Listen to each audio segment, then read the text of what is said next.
Hivi mwanaume sahihi mwenye future ya kuja kuwa na familia nzuri yenye maadili mema, yenye kumjua Mungu, yenye kuishi sawasawa na jinsi ambavyo kizazi chake anatamani kije kuwa mfano kwa vizazi vingine ambavyo pengine vimepotea, anaweza kumwoa binti wa namna hii?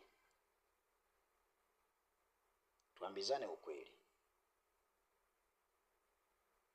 Au kuna mwanamume ambaye anatamani kuwa na familia iliyo bora zaidi hata kuliko hapa nilivyoeleza, kulingana na familia ambayo anaiona kwenye fikira za ubongo wake kwamba anatamani kuja kuwa na familia moja mbili tatu yenye mlengo huu?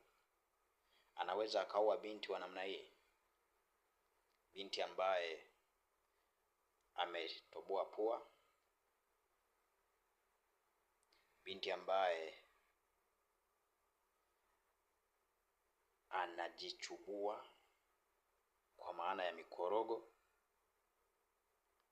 binti ambaye ametoboa masikio yake kama anashona nguo ya ambayo ilitoboka miaka 90 walivyokuwa wakifanya hivyo, kwamba imetoboka tako la kwanza anachukua kiraka sehemu nyingine anabandika, anaanza kushona shona. Ametoboa mara hapa mara hapa mara hapa, anabandika maeleni tu.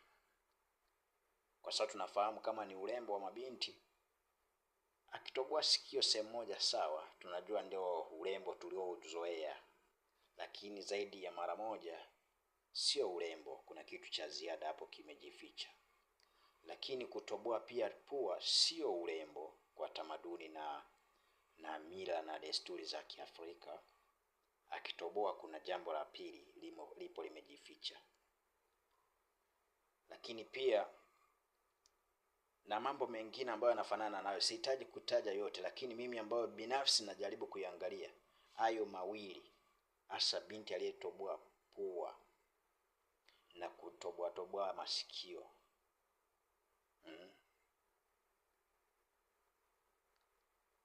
Tuende mbali zaidi, hata na wale ambao unakuta uhalisia wake anataka uondoe.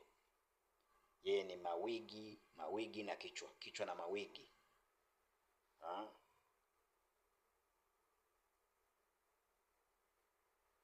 Huyo binti huyo wa namna hiyo, wewe kijana ambaye una future ya kuja kuwa na familia bora, ambapo mwisho wa siku baada ya uzee wenu natamani kuwa bibi na babu wa watu fulani,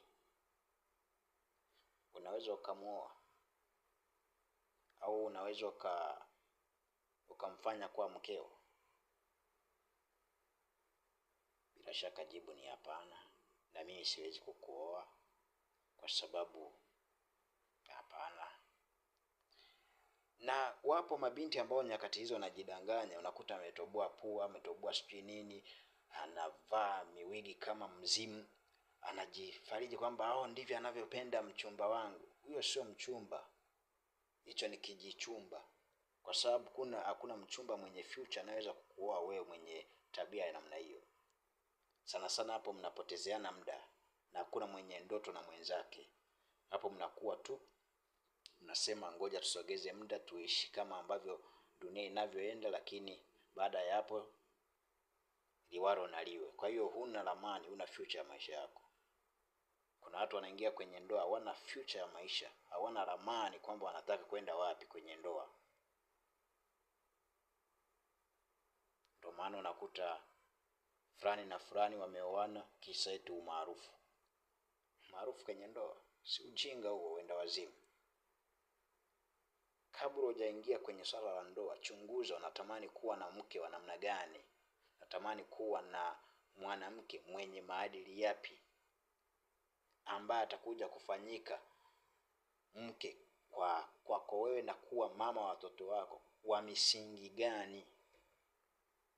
Sasa yote ukishindwa kuyajua, tambua utaumia mwenyewe. Mimi niachie hapo tu.